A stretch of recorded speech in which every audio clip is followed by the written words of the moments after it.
Quem nunca se sentiu sozinho, mesmo estando rodeado de pessoas? Ou mesmo estando dentro de um relacionamento. Eu sou a Aline Bianchini. E eu sou a Ariela. Nós estamos hoje aqui para conversar sobre esse tema da solidão, que é um tema tão difícil, um tema tão recorrente nos dias de hoje e que tem causado tanta dor, né? Tanta dor, porque muitas vezes não sabemos como lidar com isso, né? Parece tão controverso, como tu mesmo disse, se sentir sozinho mesmo estando rodeado de pessoas. Ou tendo tantas pessoas nas redes sociais, né? Tantos seguidores, enfim. Exatamente. E essa sensação brutal. Exatamente, fica discrepante, né? Esse é um tema que toca muito a mim, especialmente porque eu vivi muito isso, assim, eu tive um momento da minha vida, né, em que eu me senti, sempre fui uma pessoa super extrovertida, com facilidade para fazer amizades, sem nenhum problema de me relacionar com as pessoas, porém, me dei conta que nenhuma dessas relações tinha uma certa profundidade. E pra mim, justamente era um questionamento. Acredito que a época da pandemia também foi um momento bem decisivo, assim, que me tocou bastante, especialmente nesse ponto, né? De perceber esse sentimento, esse vazio, essa solidão, ao mesmo tempo que com tantas relações, né? Com tanta quantidade de relações. E ao me voltar para dentro, olhar para dentro, percebi que era justamente isso, era uma falta de profundidade desses vínculos, né?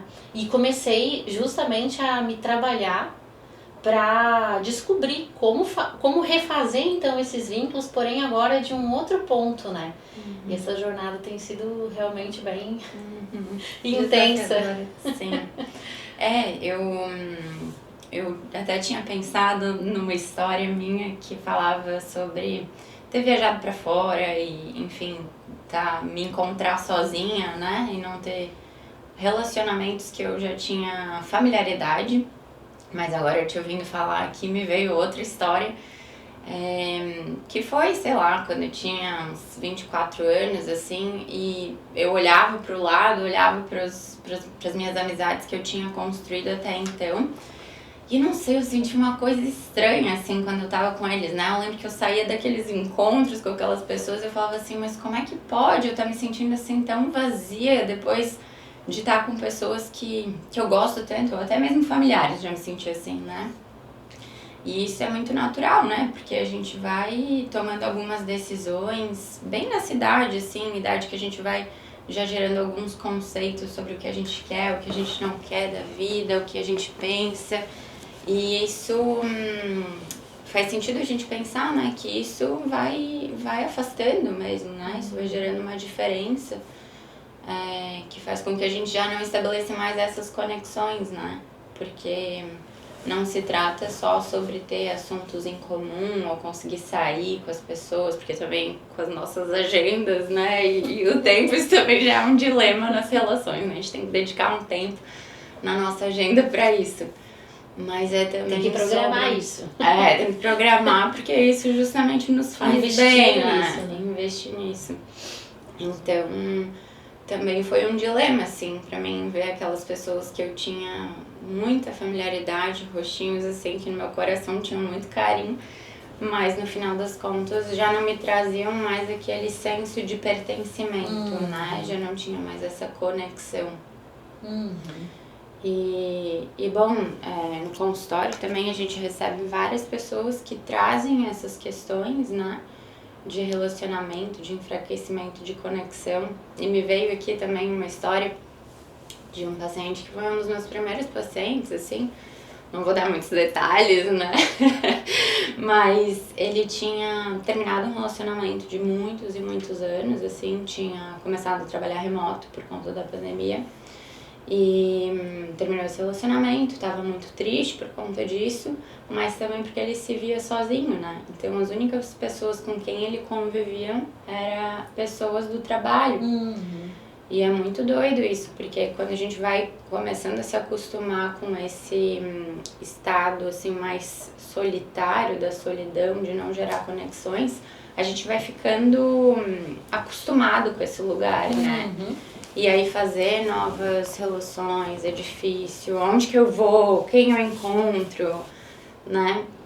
E bom, ele tava até com um quadro depressivo, assim, e aí foi todo um trabalho de explicar pra ele os pilares do tratamento, que inclusive envolve relacionamento, né? Não é só a medicação, não é só a terapia, um dos pilares são os relacionamentos, né? Que tem essa capacidade de nos fortalecer de uma maneira sem igual, né?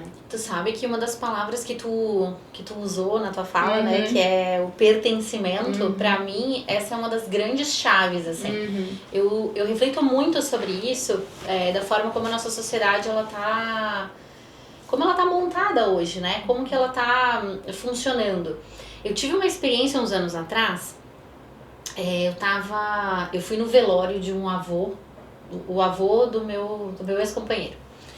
E ele morava numa cidadezinha pequena, eram 2.000 habitantes. E a gente foi pro interior pra ir no velório e tudo, né? E aí me chamou muito a atenção, por quê? Porque no dia seguinte, ele deixou a viúva, né? A esposa. E me chamou muito a atenção que no dia seguinte nós estávamos lá com ela, na casa dela, e chegou o padre da cidade junto com outras 2 voluntárias lá da paróquia e tal, pra saber como ela estava, pra saber se ela precisava de algum auxílio, se precisava conversar, se precisava ir ao médico, fazer compras, sabe? Todo um aporte, assim. Que ela, no caso, ela tinha família pra dar esse aporte, mas poderia ser uma pessoa, por exemplo, sozinha, de mais idade, né, e daqui a pouco não ter esse aporte. Ou mesmo esse suporte só de saber que alguém tá preocupado, né. E esse fato, esse episódio, né, tô falando aqui porque o caso específico era o padre com as voluntárias. Mas poderia ser qualquer outra situação, né, independentemente disso. Mas me chamou muito a atenção porque numa cidade pequena, talvez você ainda consiga enxergar, consiga ver alguns elementos de culturas que tinham isso muito bem estabelecido, né? Papéis na sociedade. Isso começou a me gerar uma reflexão muito, muito grande em relação a isso, a esses papéis. Talvez, né? O fato da gente viver em cidades tão grandes, talvez o fato da gente viver de uma forma tão isolada, com o senso de comunidade cada vez mais reduzido, faça com que as pessoas não entendam, não se sintam mais pertencentes a uma estrutura, né? A essa vivência de comunidade. Claro, não tô nem aqui falando dos papéis sociais de cada um, mas de você realmente saber que você importa, que você faz falta, né, e que você tem uma rede, um suporte, né.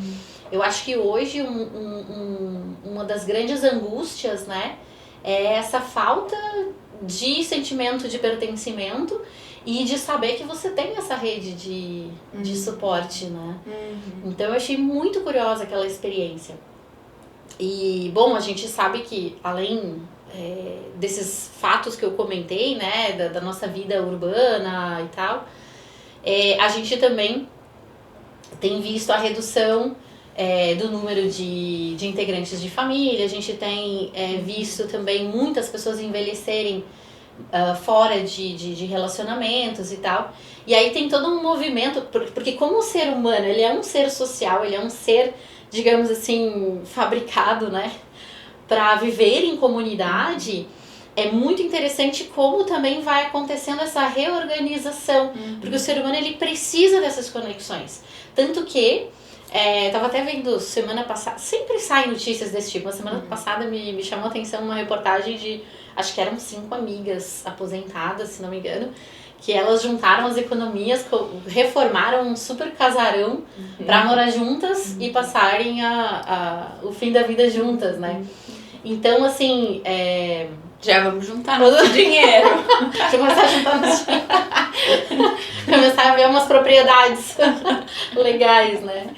É muito interessante isso.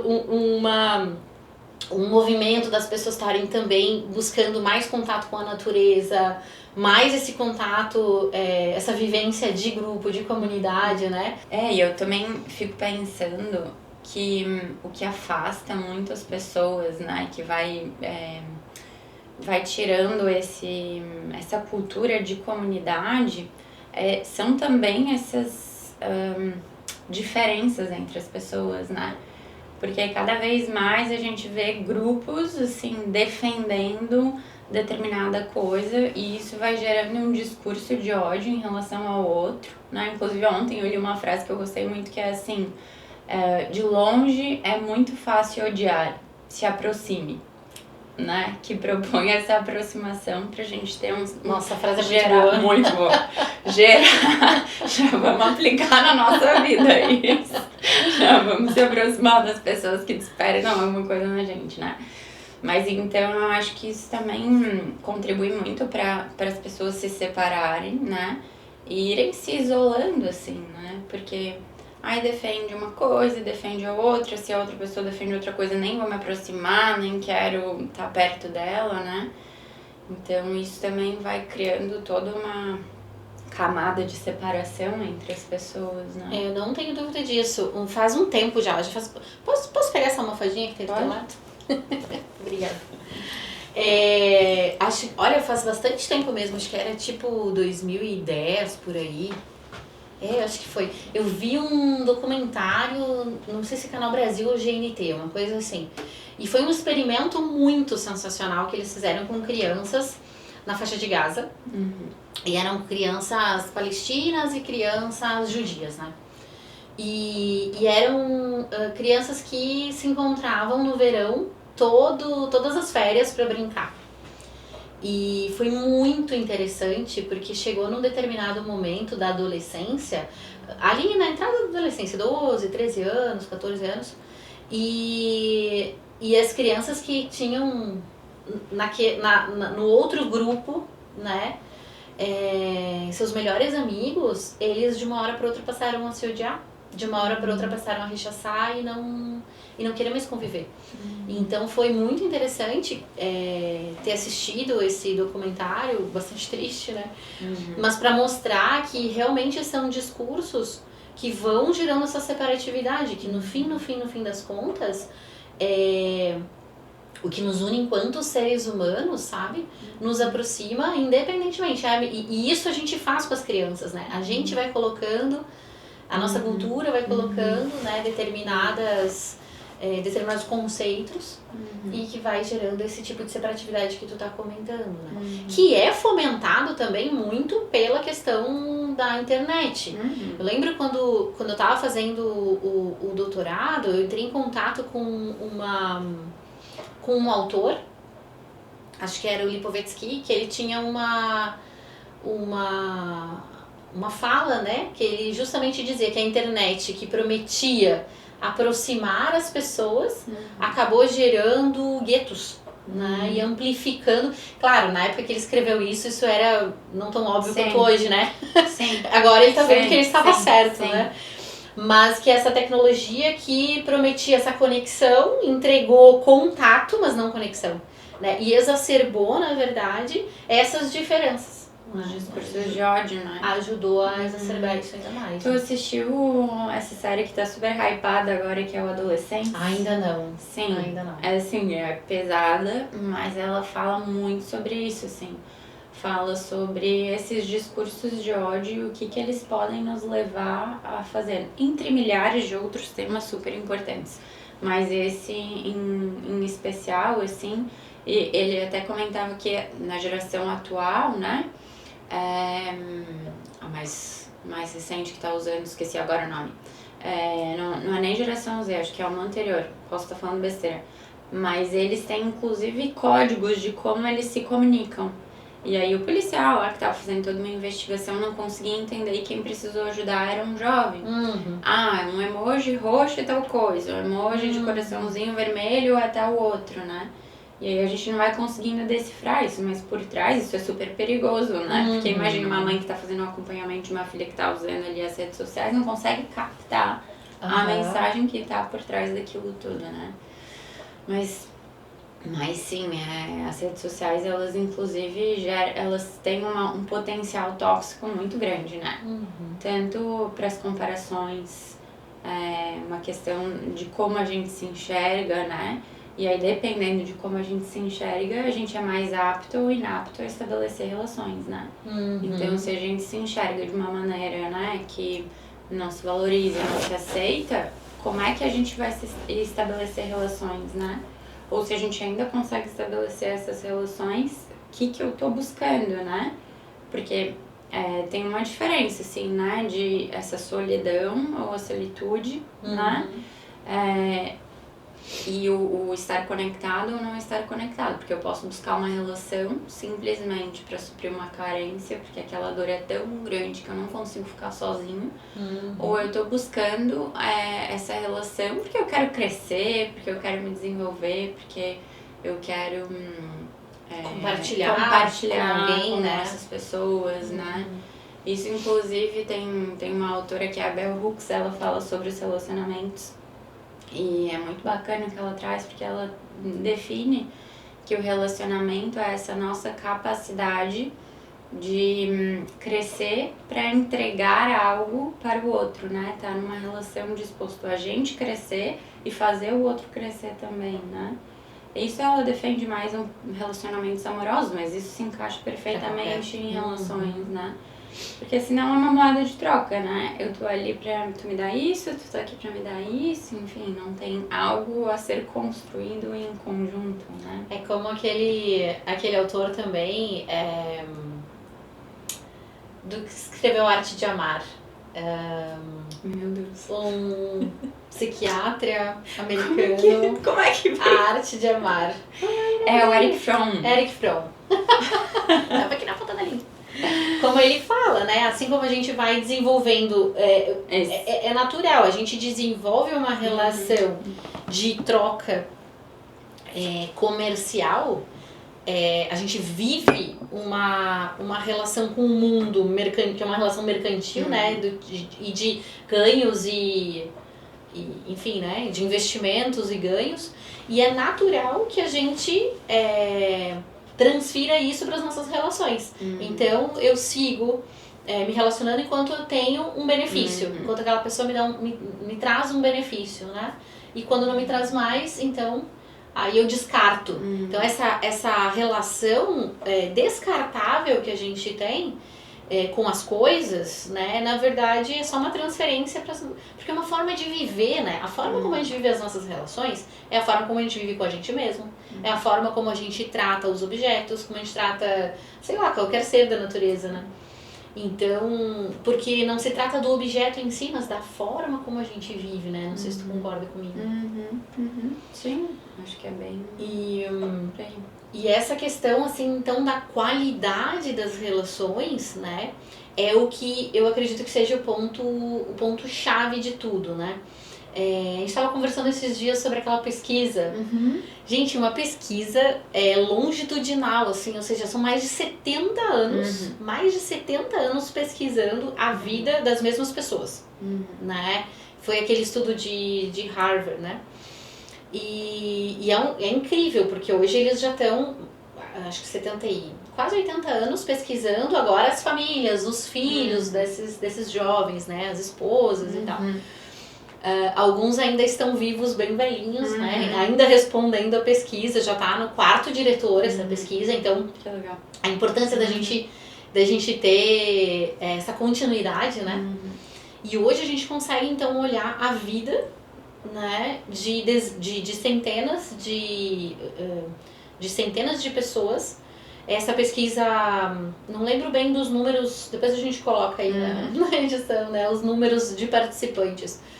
Mas o que foi mais, o que mais toca nessa pesquisa, né, é que as pessoas que vivem mais tempo e com mais saúde são as pessoas com melhores relacionamentos, que não tem a ver com quantidade de relações, né? Alguns até se divorciaram, mas é a qualidade dessas relações, o resultado da pesquisa é esse, a qualidade das relações garante uma vida mais longa e mais feliz, né? Então, eu até assisti um TED desse diretor, né, do último diretor agora dessa pesquisa, e ele estava falando que ao chegar com 50 anos, esses entrevistados, aqueles que se diziam mais felizes, mais contentes com a sua vida, né, mais preenchidos, foram os que chegaram aos 80 com muito menos problemas de saúde, né? E então vai muito mais além, né? A gente não tem noção do quanto a qualidade das relações influencia. E eles têm o histórico médico dessas pessoas, uma pesquisa super completa, né? Sabe que eu costumo falar para os meus pacientes assim, né? E claro, daí a gente tá olhando como foi a infância, como foi a adolescência, como era aquela família e tudo e tal, né? E aí eu costumo falar que assim como ele foi alimentado, como ele tinha as necessidades básicas supridas, também existem necessidades básicas emocionais, que tem a ver com o que, né? Com afeto, com uma sensação de segurança. Então, com a pessoa ver, né? Então, se ela te enxerga, se tem uma mãe que olha pra criança e ela tem essa sensação que ela tá sendo vista, que ela tá sendo escutada, que ela tem alguém que tá sempre ali pra dar apoio, não vai fazer tudo por ela, mas tá ali, ela tem uma estrutura base sólida, né? Ela vai tendo isso alimentado. E tem uma autora que eu gosto muito, que é a Brené Brown, que a gente tava falando um pouco, né? E aí ela, num livro dela, ela traz uma pesquisa de um cara lá de Chicago, enfim. E aí ele vai relacionando alguns índices, eu também não vou lembrar aqui os números, mas ele vai dando alguns índices de o que pode contribuir para a pessoa morrer precocemente, né? Aí ele fala sobre poluição, ele fala sobre obesidade, ele fala sobre doenças cardíacas, enfim. Questões de saúde, e um dos maiores índices era o da pessoa não ter relações, né? Relações, e não só as relações como a gente falava de ter várias pessoas à volta, né? Mas não se sentir conectado com outras pessoas. Sentir que pode contar com alguém de verdade, né? Esse pesquisador, ele falou, né? Não é que os casais da pesquisa, né, eram perfeitos, alguns, né? Eram perfeitos ou não tinham brigas ou não passavam por dificuldades. Não é isso, mas é que no fim das contas, apesar de tudo isso, as pessoas, elas se diziam assim, não, eu sei que eu tenho com quem contar. É um suporte, é uma segurança, né? Que não deixa de ter a ver com pertencimento também, no fim das contas. Você pertence a algo, né?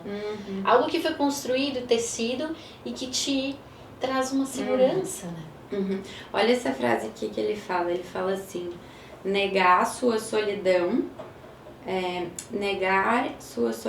faz tão pouco sentido quanto negar a sua fome. Então é muito doido, porque a gente cresce achando que a gente tem necessidades básicas, né? Tipo, comer, isso é uma necessidade básica, respirar é uma necessidade básica.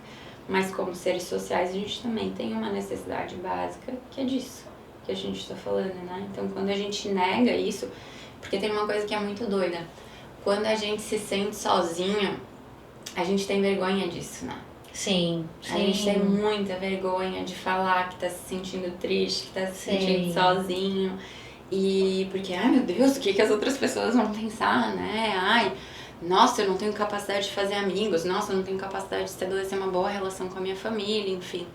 E aí não tem condições de achar um relacionamento. O que tem de errado comigo? Não dou certo com ninguém. Exatamente. E aí a gente nega essa nossa fome emocional, né, de relacionamentos, por conta dessa vergonha. E isso vai gerando até um ciclo meio vicioso, né? Porque quanto mais isolado, quanto mais sozinho a gente se sente, mais isolado a gente se fica, assim. Se a gente não tem alguns recursos emocionais internos pra falar, opa, peraí, eu tô me sentindo assim, deixa eu lidar com a minha vergonha, deixa eu lidar com o meu medo, deixa eu tentar me concentrar aqui, quem são pessoas que me fazem me sentir bem, como que eu melhoro a qualidade das minhas relações. Aí a gente vai ficando mais sozinho, se isolando mais, deixando de fazer coisas que a gente gostava de fazer antes, conviver com pessoas assim, ou até mesmo de buscar novos lugares, né? E isso, enfim, nos dias atuais, nossa, pra desencadear uma depressão é assim, né? Muito rápido, muito fácil, né? E uma coisa interessante, Ari, que eu fiquei aqui pensando também, né, enquanto tu falava, porque me relembrou algumas reflexões que eu tenho também, que é o seguinte, negar, tu falou em negar essa fome emocional, né? E aí eu acho que o voltar-se para dentro e o autoconhecimento, eles vão servir muito para você conseguir também discernir, porque isso também é uma questão interessante, né? Você consegue discernir aquelas relações que você consegue, que você busca para suprir carência, ou aquelas relações em que você sabe, que é aquilo que eu falei, né? Eu sei que eu posso contar.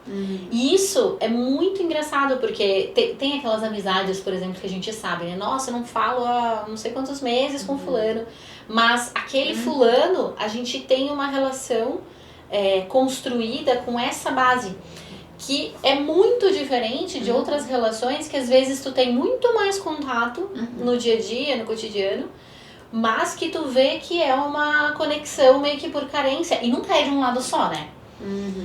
Eu achei isso muito interessante porque dentro desse processo que eu comentei contigo antes, né, que eu fui em busca de identificar essas carências e entender, né, essa questão da profundidade das relações, eu comecei a perceber justamente isso. Algumas pessoas que daqui a pouco eu só me conectava quando a coisa tava ruim, ou a pessoa só me procurava quando tava mal. Eu comecei a investigar sobre isso, sabe?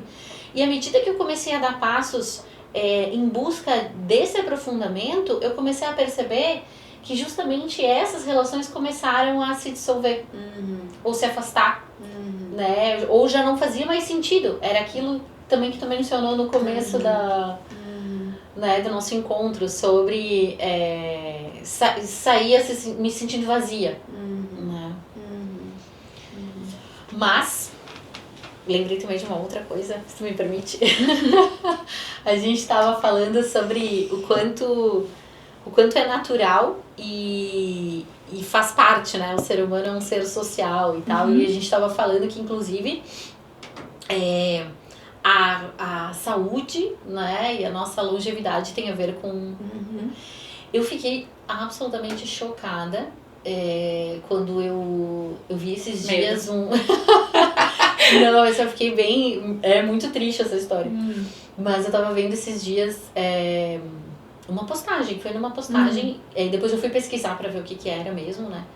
A gente teve, acho que no século XIX, na Alemanha, um imperador, ele fez um teste cruel com recém-nascidos, porque ele queria saber...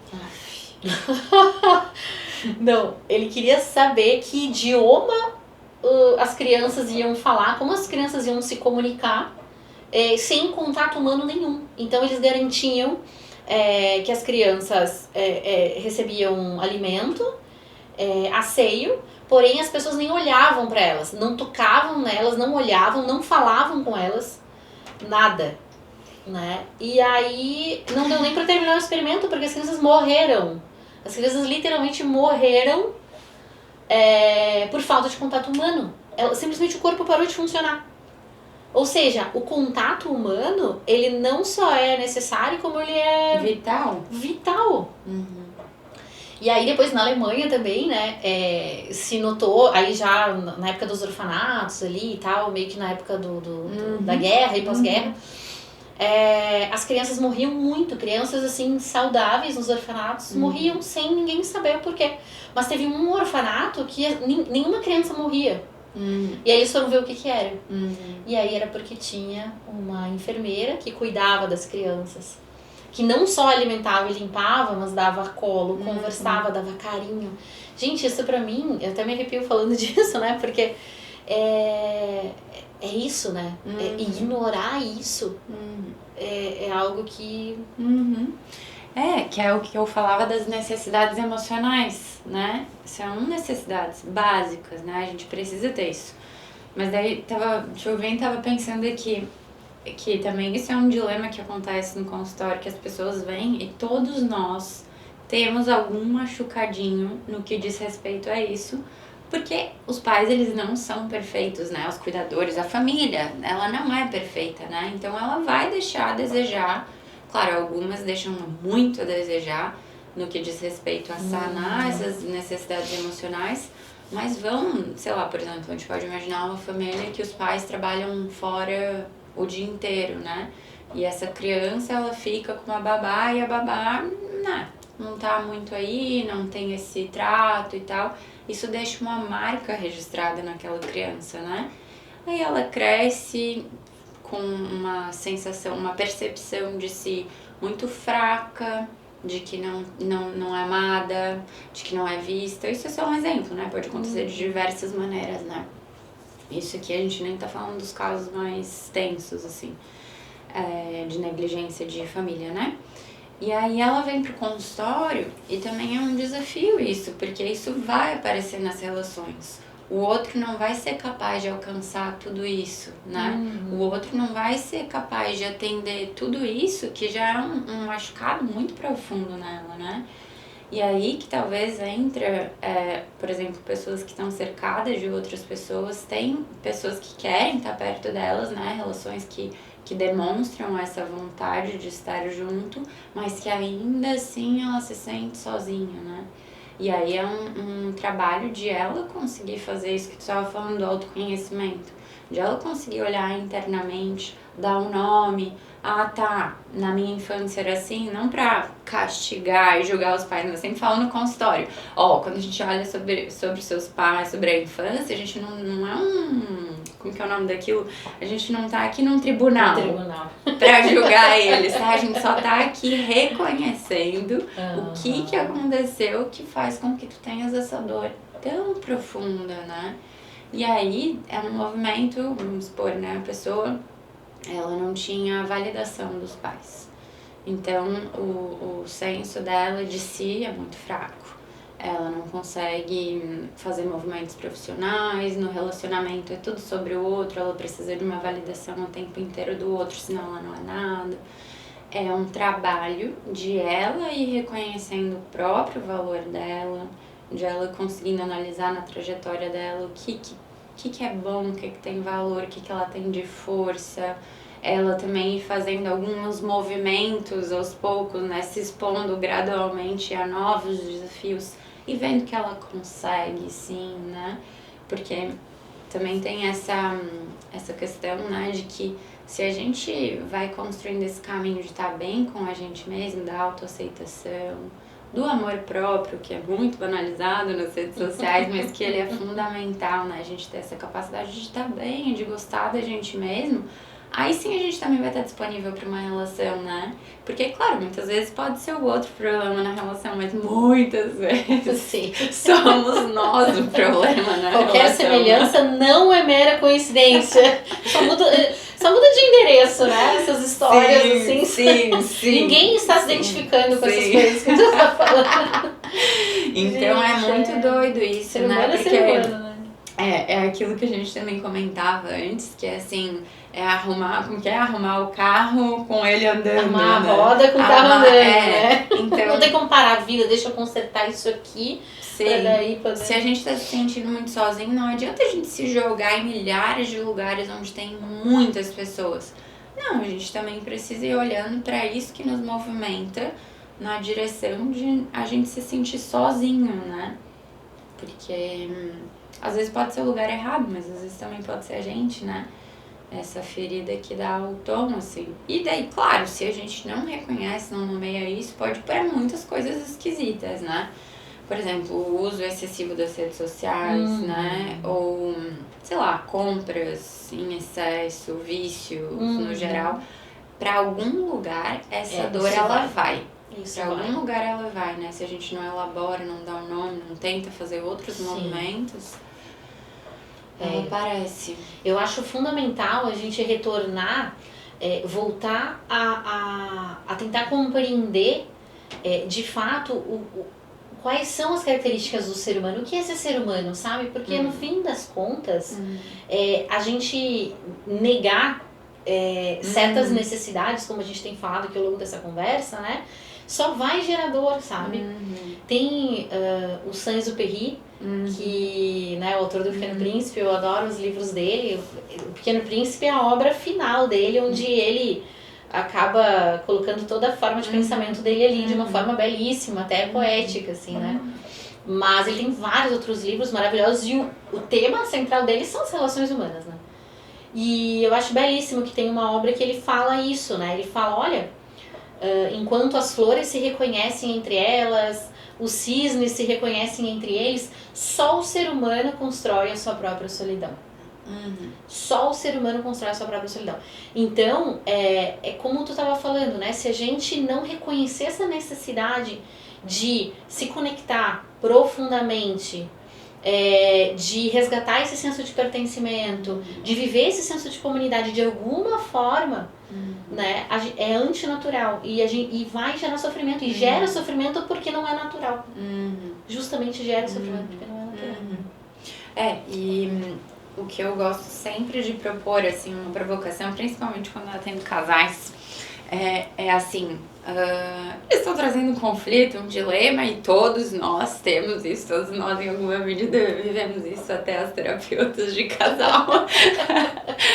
Eu costumo falar assim, se tá com alguma questão no relacionamento, né, nas relações, qual é a minha parcela de responsabilidade nisso, né, que também é essa capacidade de a gente conseguir ver, enxergar como é que eu contribuo pra minha relação tá daquele jeito. Se colocar como um agente ativo também, né? Não ficar naquela postura só. O outro, né? Olhar pra si. Né? Que facilmente a gente faz isso, né? Com certeza. Então, geralmente eu me sinto assim. Aí quando eu me sinto assim, eu faço isso aqui. Aí quando eu faço isso aqui, o outro se sente assim e faz isso aqui. E aí vira um ciclo vicioso, né? Então, o processo de combater a solidão e estabelecer relações, né, conexões, eu acho que também tem muito a ver com essa capacidade de se ver, né, se olhar, se responsabilizar. É claro que tudo isso pode envolver muita dor, né, muito incômodo e muito sofrimento. A gente tá falando aqui de coisas, por exemplo, da infância que, cara, dói muito, né? Imagina, eu não consegui te ouvir falar quase direito desse experimento do imperador lá. Porque imagina uma criança vivendo isso, não sendo vista. É algo cruel. Então, a gente tem que saber lidar com essas coisas, né? E olhando pra isso, pra daí sim a gente estabelecer essas relações um pouco mais profundas, né? Tá mais inteiro nas nossas relações. Com certeza. O Saint-Exupéry também fala sobre isso, né? Sobre você, pra conseguir gerar esses laços fora, precisa gerar dentro primeiro, né? Precisa ter... E se responsabilizar, eu acho que a palavra que tu usou é ótima, assim, se responsabilizar pelas relações, se responsabilizar, né? Se colocar como ator da própria vida, se colocar nas rédeas, né? Porque no fim é isso. E saber que as relações são complicadas, as relações elas vão ser assim, mas eu gosto muito de enxergar como um grande laboratório, sabe? De crescimento mesmo, né? Um laboratório de autoconhecimento e de crescimento. É isso, né? E é pra isso que a gente tá aqui no fim das contas, né? E se ajudando. E a gente vai se esfolando e se machucando, mas isso faz parte. Aceitar que isso faz parte também é muito libertador, né? Adorei conversar contigo hoje. Sim, amei também. A gente vai se conhecendo mais e mais, né? Nossa, a conversa é muito boa, mas vamos marcar outras com certeza, né? Muito bom. E vocês também, né? Se gostaram da conversa, se acham que vai ter alguém que vai gostar de ouvir sobre esse tema, né? Compartilha, comenta aqui também pra gente continuar esse diálogo. Obrigada, Ari. Muito obrigada.